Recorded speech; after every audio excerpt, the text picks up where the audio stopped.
नमस्कार, स्वागत है आप सभी का। मैं हूं आपके साथ अंशुका गुप्ता। आप देख रहे हैं आरजे न्यूज। आरजे न्यूज में आपका स्वागत है। नमस्कार दोस्तों, आप देख रहे हैं आरजे न्यूज। आरजे न्यूज में आपका स्वागत है।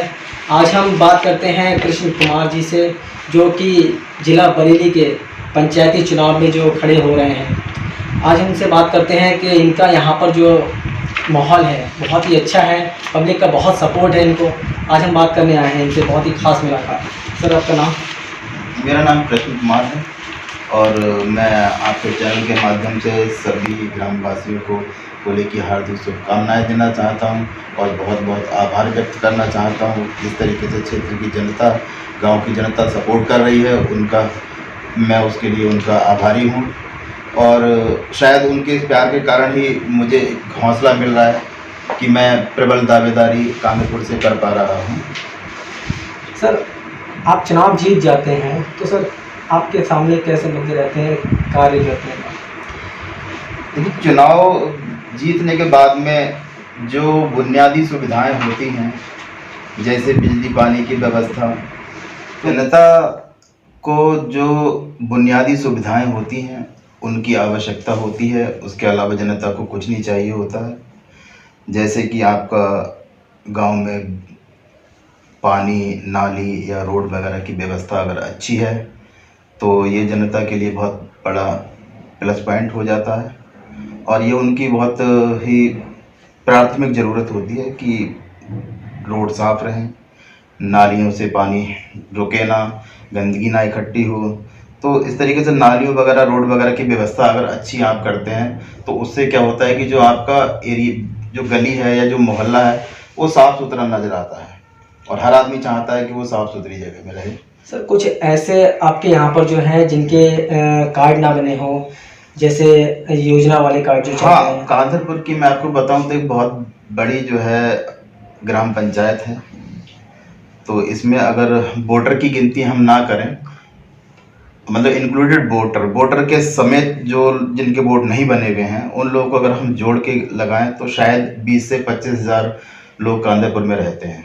आर्थिक स्थिति के हिसाब से बहुत निचला वर्ग भी है, मध्यम वर्ग के लोग भी रहते हैं और उच्च वर्ग के लोग भी रहते हैं। तो जो बहुत ही नीचे वर्ग के लोग हैं, जो मतलब अगर उनको कोई मेजर प्रॉब्लम, बीमारी अगर ऐसी हो जाती है तो उसके लिए सरकार के द्वारा आज जैसे आयुष्मान कार्ड चल रहा है, तो ये जो इनके पात्र हैं उनको मिलना चाहिए। हालांकि होता क्या है कि जिनके हाथ में ये जिम्मेदारी दे दी जाती है तो वो गलत सूचना के माध्यम से अपने किसी निजी लोगों को उसका लाभ पहुंचा देते हैं और वास्तविक रूप से जो उसके लिए पात्र होता है उस तक ये सुविधाएं नहीं पहुंच पाती।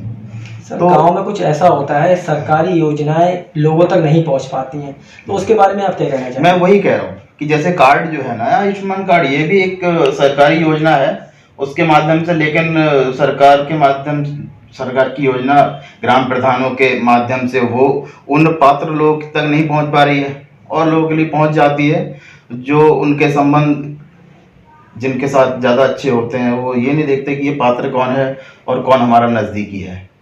तो मैं चाहता हूं कि अगर मुझे ये मौका मिले तो चाहे वो आवास योजना हुई, चाहे आयुष्मान योजना हुई, चाहे वृद्धा पेंशन हुई या और भी जो सरकारी सुविधाएं हैं, वो उन लोगों तक ही पहुंचे जो इसके पात्र हैं। सर, जनता का कैसा सपोर्ट है आपका यहाँ पर? हमने ये सुना है जनता आपको यहाँ पर बहुत सपोर्ट कर रही है, बहुत ही अच्छे आपने जो है नेक कार्य किए हैं। आपने बहुत लोग, जनता को लॉकडाउन में आपने बहुत मदद की है, बहुत अच्छे काम करे। सर, इसके बारे में आप क्या कहना चाहेंगे? मैं आपको बताऊं तो मेरा चुनाव लड़ने का कोई विचार नहीं था, लेकिन जब ये पता चला कि यहाँ की ग्राम पंचायत की जो सीट है वो आरक्षित हो चुकी है एससी वर्ग के लिए और मैं एससी वर्ग से बिलोंग करता हूँ, तो मेरे पास स्वतः ही सारी जाति धर्म के हर लोगों के कॉल आने लगे कि अगर सीट सुरक्षित है तो आपसे बेहतर कांधरपुर के लिए कोई दूसरा प्रधान नहीं हो सकता। तो मैंने काफ़ी मना भी किया, लेकिन उसके बाद में भी जब हर तरफ से इस तरीके का फोर्स आने लगा कि नहीं, आपको एक बार जिम्मेदारी उठानी चाहिए और आप कर सकते हो, क्योंकि मैं क्वालिफिकेशन भी मेरी बीकॉम एलएलबी और बीएड है। तो इस तरीके से लोगों ने कहा कि कांदरपुर के लिए एक शिक्षित युवा प्रधान की ज़रूरत है।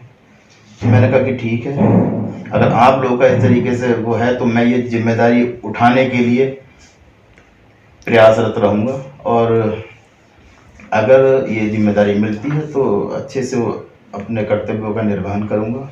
और कांदरपुर की जो के लिए मैं यही संदेश देना चाहूँगा कि कांदरपुर में मेरा मानना यह है कि प्रधान पद के लिए लगभग 25 से 30 उम्मीदवार खड़े हुए हैं, और जिनमें कि मोस्टली निराधार ऐसे ही खड़े हो गए हैं। पता नहीं कांदरपुर के लोगों में अपनी पहचान बनाने के लिए या अपनी पब्लिसिटी के लिए, या पता नहीं कि मैं डीपली नहीं जाना चाहूँगा उन बातों में कि कौन किस उद्देश्य से प्रधानी में खड़ा हो गया है, निराधार खड़ा हो गया है।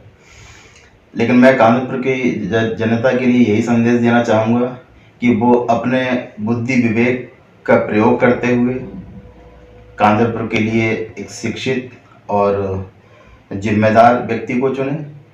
उनको अगर नज़र आता है कि वो जिम्मेदारी मैं उठा सकता हूँ तो मुझे सपोर्ट करें। सर, कांदरपुर की जनता के बारे में आप क्या संदेश देना चाहेंगे? कांदरपुर की जनता को मैं यही संदेश देना चाहूँगा कि जैसा कि सभी लोग जानते हैं कि अब तक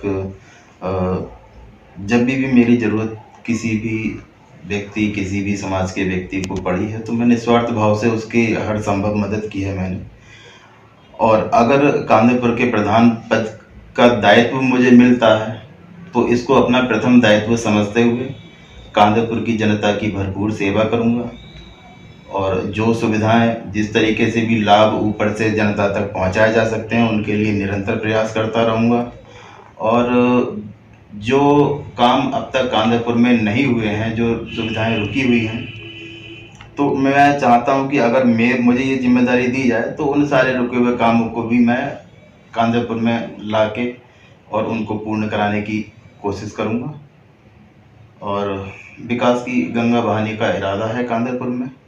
जिम्मेदारी मिली तो पूरा करके दिखाऊंगा। धन्यवाद सर। Thank you. जहां शिक्षा एक जुनून है, एजुकेशन इज अ पैशन।